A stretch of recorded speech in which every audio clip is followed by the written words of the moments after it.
فرمایا نا. جو وہ کہتے ہیں کہ تو حدیث پاک آئی بھائی کہ اگر بنی اسرائیل نہ ہوتے تو گوشت نہ سڑتا، کیڑے نہ پڑتے.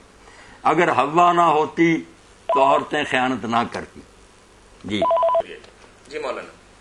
تو یہ جیسے عام فطرت کی بات ہے نا کہ انسانوں کی عادت ہے، اس کا بیان ہے، ورنہ یہ کوئی عجیب حدیث نہیں جس پر حیران ہوا جائے کہ بنی اسرائیل نہ ہوتے تو گوشت نہ سڑتا.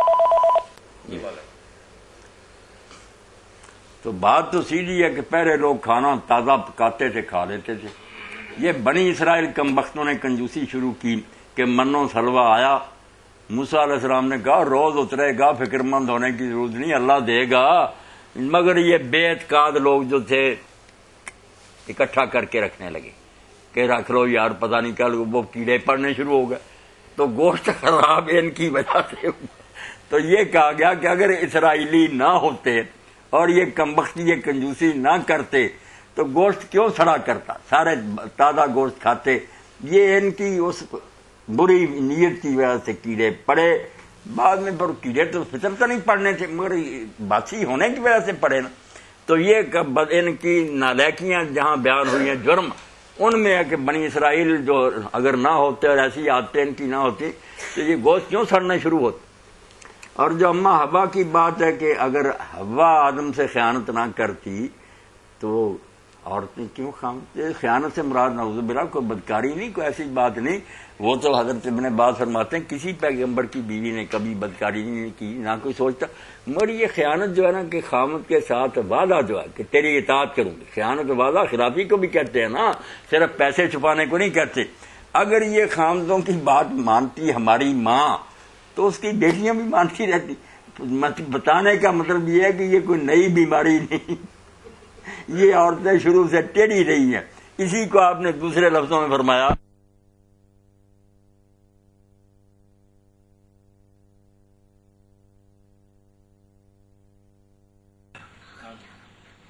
عورتوں کی یہ فطرت، ان کی عادت میں اللہ نے رکھا کہ یہ ٹیڑھی ہیں، ناز و نخرہ ان میں. یہ پسری سے پیدا ہوئی نا ٹیڑھی، جیسے پسری ٹیڑھی ہے، ٹیڑھی پیدا ہوئی اور اس ٹیڑھے پن میں ہی ان کی ساری شان چھپی ہوئی ہے. سچی بات ہے، ورنہ اگر یہ نخرے نہ کریں، نزاکت نہ کریں، بے قدر ہو جاتی. لوگ تو ہر وقت پاؤں کی جوتی سمجھتے، اب بڑے بڑے بھی نا آپ نے سمجھ لیا. یہ سارے ان کے نخرے، نزاکت اور یہ ٹیڑھا پن اس کی برکت ہے کہ بڑے بڑے مرد بھی محتاج ہیں بیچارے محنت سماج کرنے پر. تو یہ آپ نے فرمایا کہ بنی اسرائیل اگر وہ حرکت نہ کرتے تو گوشت سڑنا نہ شروع ہوتا. اور اماں حوا میں اگر عادت رب نے یہ نہ رکھی ہوتی نخرے کی تو بیٹیوں میں بھی کیوں ہوتی. یہ گناہ نہیں، مطلب ماں سے یہ چلی آ رہی بات، ناراض ہونے کی بات نہیں. جو گناہ کی بات بچے نے پوچھی وہ کیا، وہ کہہ رہے ہیں کہ حابیل اور قابیل کے قصے میں ہم پڑھتے ہیں نا کہ پہلا قتل ان سے ہوا تھا اور دنیا کا آخری قتل تک تھوڑا بہت حصہ اس کو ملتا رہے گا. تو کہہ رہے ہیں کہ اسی طریقے سے اماں حوا کی جو زیادتی ہوئی ہے، آج جو عورتیں زیادتی کرتی ہیں تو اس کا کچھ نہ کچھ گناہ جو ہے وہ اماں حوا پہ پڑتا جا رہا ہے. اس نے جو ہے نا قابیل نے تو سچ مچ قتل کیا نا، ایک بری رسم ڈالی. اماں حوا نے کوئی رسم نہیں ڈالی، نہ کوئی بری بات. جو اس کے ذہن میں ہے نا، جو ہم نے یہودیوں عیسائیوں سے سنا کہ شیطان حضرت حوا کے پاس پہلے گیا تھا، اس نے حضرت حوا کو ورگلایا، گمراہ کیا، اس نے دانا کھایا، پھر اس نے آ کر آدم علیہ السلام کو گمراہ کیا کہ تم بھی کھا رو. یہ اس نے کی ہے خیانت، جو بعد میں اس کی بیٹیاں بھی کر رہی کہ خامدوں کو ورگلاتی ہیں. یہ سارا جھوٹ ہے، بالکل جھوٹ ہے. عورتوں بیچاریوں کو ذلیل کرنے کے لیے نامراد یہودیوں اور عیسائیوں نے گڑا افسانہ، جو ہمیں کہتے ہیں نا کہ حقوق نسواں نہیں مانتے. ہم نہیں اپنی ماؤں بہنوں کو یہ کہتے کہ یہ بے ایمان تھی یا عورت نے گمراہ کیا. یہ تو قرآن کہتا ہے کم بختوں کہ اس نے حوا سے بات ہی نہیں کی. یا آدمو، اے آدم میں تجھے درخت بتاؤں، اکیلے کی بات کر رہا، اس کو ورگلایا. یہ ساتھ ہی اپنی بیوی کو بھی انہوں نے کھلا دیا. یعنی قرآن نے عورت کو نہیں مجرم ٹھہرایا، قصور بابے کا نکلا کہ اس نے غلطی کی، انہوں نے اٹھ لیا. اور اس لیے آپ حیران ہوں گے کئی سو سال، آج سے صرف 300-400 سال ان کی کانفرنسیں ہوتی رہی پادریوں کی کہ عورت جو ہے یہ انسان بھی ہے. انسان ہی نہیں مانتے تھے، کہتے اس میں انسانی روح نہیں ہے، یہ شیطان ہے، یہ دوزخ کے لیے پیدا ہوئی ہے، اس لیے اس سے نفرت ہونی چاہیے، نکاح نہیں ہونا چاہیے، اسی لیے بڑے بڑے فادر نہیں نکاح. تو یہ جو ظالم خود عورت کو ذلیل کرتے، دین نہیں کرتا. دین تو بتاتا ہے کہ عورت جو ہے گفتاں ختم کر رہے ہیں بات، گفتاں مقصود ہے حرف کن فکاں زیر پائے امہات آمدنا. اقبال پہلے حضور کی شان دیکھو کیسا کلمہ، گفتاں مقصود ہے حرف کن فکاں، کہ اللہ نے جو حرف کن کہا اور دنیا بنی، اس سے مقصود کون تھا؟ آخری پھل کون تھا جو اللہ کی نظر میں تھا کہ آخر میں یہ لگنا ہے، میں بوٹا اس لیے لگا. اور رومی بھی یہی کہتا ہے کہ جب باغبان بیخ لگا رہا ہوتا قلم، اس کے ذہن میں قلم ہوتی ہے، پھل ہوتا ہے نکلتا بعد میں ہے، مگر اس کے ذہن میں ہوتا ہے کہ یہ بڑھے گا، پودا ہوگا، پھر وہ پھل آئے گا. پھل ظاہر میں بعد میں ہوتا، دماغ میں پہلے ہوتا، دماغ میں آیا پھر اس نے.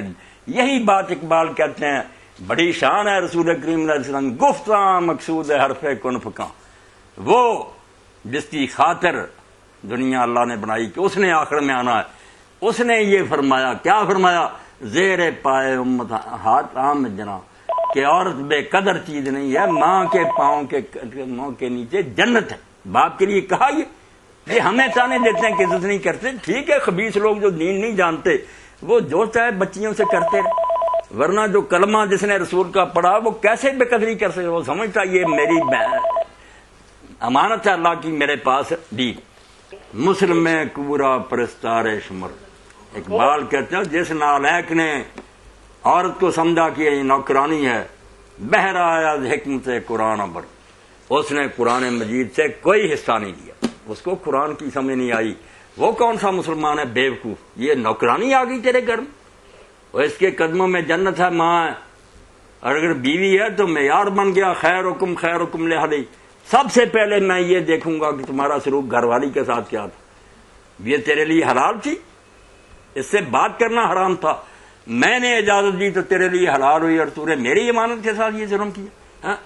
اس لیے اللہ کے رسول علیہ السلام نے جو بتایا، کون کہہ سکتا کہ اسلام میں حقوق رسواں نہیں؟ مگر یہ حقوق رسواں کوئی نہیں کہ عورتیں ننگی ہو کر بازار میں آ جائیں اور اپنی قیمت گرا دیں اور حرام زادوں کے ہاتھ کریں اور 6-7 آدمی بدفعلیاں کریں اور اس کو کہا جائے یہ ترقی کر رہی ہیں آزادی. یہ حرام دزگی. یہ اگر یہ ذلیل ہونا چاہتی ہیں کتیوں کی طرح ہوتی ہیں. یہ حقوق نہیں، حقوق یہ ہیں کہ بالکل جیسے اسلام کہتا ہے کہ یہ کیا ہے، عورت کا معنی چھپانے کی چیز. پھر ان کو کہا گیا دین میں کہ یہ کیا ہے، خریدا. ان کو عقیلہ جیسے موتی سیپی میں ہوتا، نام ہی ایسے رکھے گئے کہ چھپا کر. اب یہ کہنا کہ نہیں کھلی چھٹی دے دو، لوگ پھر شرارتوں سے باز آ دیں گے. مودودی صاحب فرماتے ہیں یہ ایسا ہی جیسے کہے کہ یار ڈاکو باز نہیں آتے، وہ تالے توڑ لیتے، اس لیے بہتر ہے کہ سونا چاندی جا کر بازار میں رکھ دو، آرام سے وہ لے جائیں. وہ عزت بیٹیوں کی، ماؤں کی، بہنوں کی، اس کو سستا کر دیا جائے کہ جو حرام دادا چاہے وہ لے کر اڑ جائے. تو جو عزت ہے اس کو نالائق بےزتی سمجھ رہے ہیں، اور جو بوٹیاں نوچی جا رہی ہیں، عزتیں تباہ ہو رہی ہیں، اس کو کہہ رہے ہیں کہ عزت. اللہ کے رسول نے جو شان بیان فرمائی، میں نے یہ 2-4 شعر پڑھ دیے. یقین جانے علامہ اقبال رحمۃ اللہ علیہ فرماتے ہیں امت کیا ہے؟ امت صرف تکریم امہات سے. جو امت ماؤں کا ادب کرتی ہے نا وہ باقی رہے گی. امت کی بقا جو ہے ماؤں، جو عورتوں کی عزت نہیں کرتے، سمجھتے یہ کیا ہے. وہ تو وارث شاہ میاں کہتے ہیں جیسی بھی بات ہے، کیسی بات کہی، جیڑا اپنے نور تھی نور کیتا وہ بھی ترین تاں باز نہ آیا. جس کے لیے کہا کہ یہ اپنے نور سے نور، بیوقوفوں نے سمجھ لیا نا کہ اللہ نے کوئی ٹکڑا کر دیا. ادھر وہ گمراہ ہو گئے، ادھر یہ دشمن ہو گئے کہ نہ یہ نہ کہو اللہ کے نور سے نور ہے. اللہ کے نور سے نور نہیں، اور کس کے نور سے؟ کوئی شیطان کا نور ہے اور جس سے پیدا ہوا. اللہ کے نور ہے. اللہ نے سورج ہے وہ بھی اللہ کا نور ہے، چاند اللہ کا نور ہے. جو بھی مخلوق اللہ نے اچھی بنائی وہ اللہ کے نور ہے. تو انبیاء علیہ السلام اللہ کے سب سے بڑے نور ہیں. تو نور من نور اللہ فرمایا، وہ میرے نوروں میں سے جو سب سے اعلیٰ نور ہے وہ محمد رسول اللہ. یہ نور تبیدیہ نہیں کہ ٹکڑا ہے کہ پانی میں سے کچھ احساس جدا کیا. وہ تو مولانا رضا خان رحمۃ اللہ علیہ فرماتے ہیں جس نے حضور کو اللہ کا جز سمجھا وہ کافر ہے. اللہ کہتا ہے کہ اللہ کا کوئی جز نہیں. یہ جز کی بات نہیں، اللہ کے نوروں میں سے، اللہ کی روشنیوں میں سے عظیم روشنی حضور پاک ہیں۔ تو وارث کہتا ہے کہ جڑا اپنے نور تھی نور کیتا اتنا درد وہ بھی تریم تاں باز نہ آئے، ماں دے پیٹ چوں جی ہو کے نکلیا، اس لیے ماں کی بے قدری۔ قرآن دیکھ لیں، اللہ کے رسول کی حدیثیں دیکھ لیں، ہمارا تو ذکر چوتھے مرتبہ پر آتا باپ کا۔ جب کسی نے پوچھا کس سے اچھا سلوک کریں، ماں سے، پھر ماں سے، پھر ماں سے، تیسری مرتبہ فرمایا باپ سے۔ ماں کا اتنا قرآن پاک میں آپ دیکھ لیں، باپ کا صرف ذکر مجمل کہ ماں باپ کے ساتھ نیک سلوک کرو، وہ گم، مگر آگے تفصیل کہ ماں نے تجھے اٹھایا اور ماں نے تجھے جنا اور ماں نے تجھے دودھ پلایا، قربانیاں اس کی ذکر ہوتی، باپ کی ایک بھی، وہ صرف گم سم بات آ گئی کہ والدین کا ادب کرو۔ اس لیے اس دین کو جو ظالم بدنام کرتا ہے اس کے ظلم پر باطل نہیں کیا جا سکتا۔ باقی مسلمانوں پر بھی رونا آتا ہے جن کے ہاں یہ ہو گیا، اب روزانہ لوگ پوچھ رہے ہیں طلاق طلاق طلاق، ظالم ہو یہ طلاق جس باپ نے بیٹی دی تھی اب اس کے گھر میں قیامت نہیں آ گئی جب تم نے واپس، اور یہ ٹھیک ہے اللہ کے رسول نے پھر بے قدری نہیں کی۔ ابن مادہ شریف میں آپ نے لوگوں نے پوچھا کہ حضور سب سے بہتر صدقہ کیا؟